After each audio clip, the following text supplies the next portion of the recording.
CM Revanth రెడ్డిపై TRS అధినేత్రి Kalvakuntla తీవ్రంగా fire అయ్యారు. సీఎం రేవంత్ హిట్లర్ కన్నా ఎక్కువ, తాలిబాన్ కన్నా తక్కువ అని సంచలన ఆరోపణలు చేశారు. ఆడపిల్లల్ని చదువుకి దూరం చేసేందుకు ప్రభుత్వ స్కూళ్లను మూసేస్తామని సీఎం చెబుతున్నారని ఆగ్రహం వ్యక్తం చేశారు. రేవంత్ విద్యాశాఖపై పట్టు కోల్పోయారన్నారు. ఈ ఏడాది ఇంటర్మీడియట్ ఉండదని ప్రకటించిన మరుసటి రోజే అడ్మిషన్లకు ఇంటర్ బోర్డు అనుమతించిందన్నారు. జూనియర్ కాలేజీలు ప్రారంభమై వారం రోజులు గడుస్తున్నా ప్రభుత్వ, ప్రైవేట్ జూనియర్ కాలేజీలకు ఈ ప్రభుత్వం అఫిలియేషన్లు ఇవ్వడం లేదు. డిగ్రీని గందరగోళంగా మార్చాలని సీరియస్ అయ్యారు.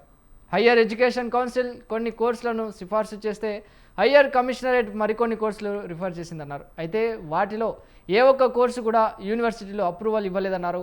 గురుకులాల్లో 100 మందికి పైగా విద్యార్థులు చనిపోయినా సీఎం కనీసం సమీక్ష నిర్వహించలేదని ఆగ్రహం వ్యక్తం చేశారు.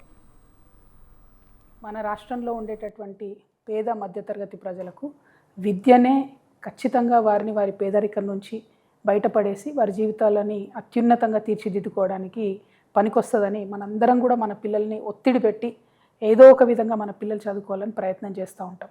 డబ్బులు ఉన్నా లేకపోయినా పెద్ద పెద్ద ప్రైవేట్ పాఠశాలల్లో మన పిల్లల్ని చేర్పిస్తాం. వాళ్ళు అడిగిన యూనివర్సిటీ ఇచ్చే ప్రయత్నం చేస్తాం.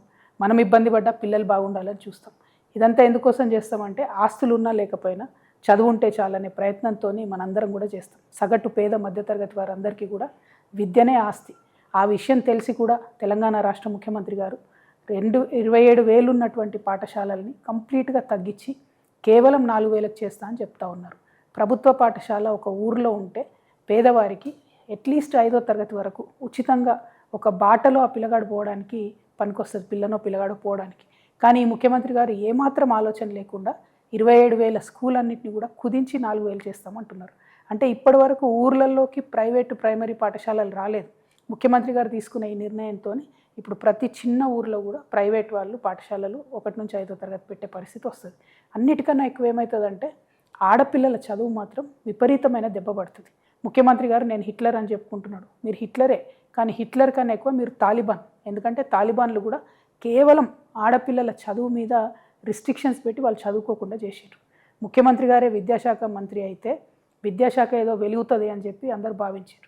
కానీ అడుగడుగున అబద్ధాలు. ఇప్పుడు మీరున్న 27,000 పాఠశాలల్ని 4,000 పాఠశాలలకు చేస్తే ఇప్పుడు ఉన్నటువంటి ఉపాధ్యాయులందరినీ ఏం చేస్తారు? మీరు ఈ 3 లక్షల పై చిలుకున్నటువంటి ఉపాధ్యాయులందరినీ కూడా తీసేస్తారా? 4,000 పాఠశాలలో అడ్జస్ట్ చేస్తారా? లేకపోతే వివిధ గవర్నమెంట్ డిపార్ట్మెంట్లకు పంపిస్తారా? మీ విధానం ఏందనేటటువంటిది క్లారిటీ లేకుండా పెద్ద పెద్ద అనౌన్స్మెంట్లు మీరు పక్కన